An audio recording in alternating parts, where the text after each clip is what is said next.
Hi hello ನಮಸ್ಕಾರ, welcome back to my YouTube channel. ಇವತ್ತಿನ ವಿಡಿಯೋದಲ್ಲಿ ನಾನು ಕೋಕೋನಟ್ ಬರ್ಫಿನ ಹೇಗೆ ಮಾಡೋದು ಅಂತ ತೋರಿಸಿದ್ದೀನಿ.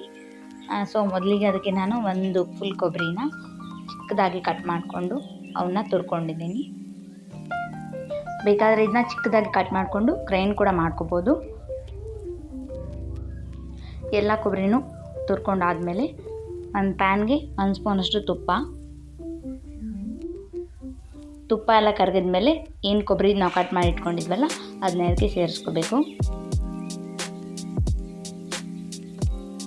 ನಾವು ಇವಾಗ ತುರ್ಕೊಂಡಿರೋದು 2 ಕಪ್ ಆಗುವಷ್ಟು ಇದೆ.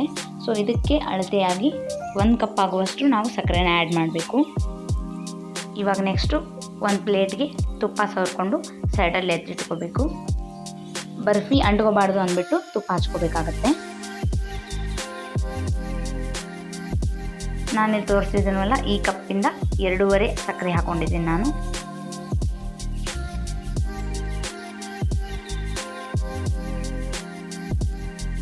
ಇನ್ನು ಇದು ಸ್ವಲ್ಪ ಹಸಿ ಸ್ಮೆಲ್ ಹೋಗೋವರೆಗೂ ಫ್ರೈ ಮಾಡ್ಕೊತಾನೆ ಇರಬೇಕು.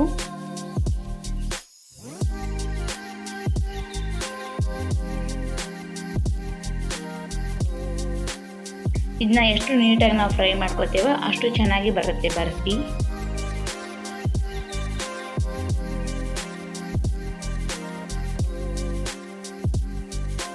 ಇವಾಗ ಇದಕ್ಕೆ ಅರ್ಧ ಗ್ಲಾಸ್ಗೆ ನಾನು ಕಡಿಮೆ ಹಾಲನ್ನ ಸೇರಿಸ್ಕೋಬೇಕಾಗತ್ತೆ.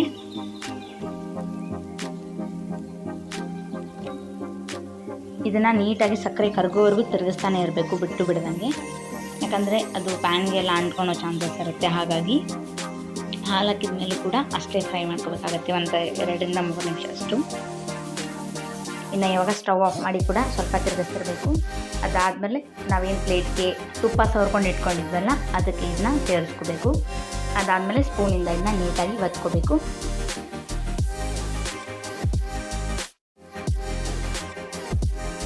ಇನ್ನು ಇದನ್ನ ಪ್ಲೇಟ್ಗೆ ಹಾಕಿ ಒಂದು 10-15 ನಿಮಿಷ ಆರಾಕ್ಬಿಟ್ಟು ಅದಾದಮೇಲೆ ನಮ್ಗೆ ಯಾವ ಶೇಪಲ್ಲಿ ಬೇಕೋ ಆ ಶೇಪಲ್ಲಿ ಕಟ್ ಮಾಡ್ಕೋಬೇಕು. ನಾನಿವಾಗ ತೋರಿಸ್ತಿದ್ದೀನಲ್ವ, ಈ ರೀತಿ ಒಂದ್ಸಲಿ ಒತ್ಕೋಬೇಕಾಗುತ್ತೆ, ಅಂದರೆ ನೀಟಾಗಿ ಕುತ್ಕೊಳ್ಳುತ್ತೆ ಅಂತ. ಇವಾಗ ಸ್ಪೂನ್ ಸಹಾಯದಿಂದ ಅದನ್ನ ನೀಟಾಗಿ ಕಟ್ ಮಾಡ್ಕೋಬೇಕು.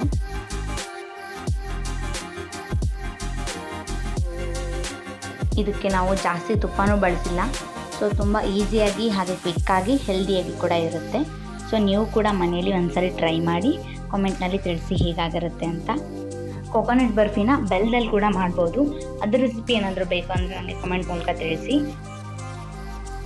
Thank you for watching. ಯಾರ್ಯಾರು ಸಬ್ಸ್ಕ್ರೈಬ್ ಮಾಡದೆ ವಿಡಿಯೋ ನೋಡ್ತಾ ಇದ್ದೀರಾ, ದಯವಿಟ್ಟು ಸಬ್ಸ್ಕ್ರೈಬ್ ಮಾಡಿಕೊಂಡು ವಿಡಿಯೋ ನೋಡಿ.